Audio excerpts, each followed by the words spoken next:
دايما اعطي طاقة ايجابية لكل من حولك. اعطي طاقة ايجابية لكل من لكل من حولك. بلاش تديله الطاقة السلبية. دايما شجع، دايما قول له تمام. ممكن توجه لو انت شايف خطأ، تقول له خد بالك بس لو كنت عملت كده كان هيبقى افضل. لكن ما تكسرش مقاديفه، ما تكسرش مقاديفه.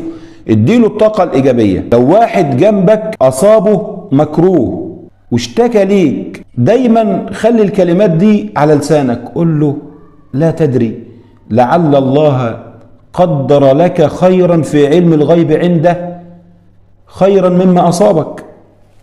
شايف الكلمات؟ لعل الله قدر لك خيرا في علم الغيب عنده خيرا مما أصابك. لكن ما تقولوش كلمات تحبطه.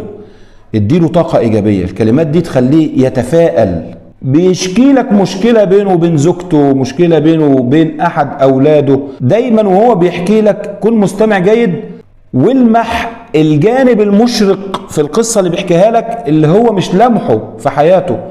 ودايما قول له طب ما تيجي نبص من زاوية تانية، طب ما تيجي نشوف الموضوع، بلاش نبص للموضوع من الجانب المظلم، تعال نشوفه من الجانب المشرق.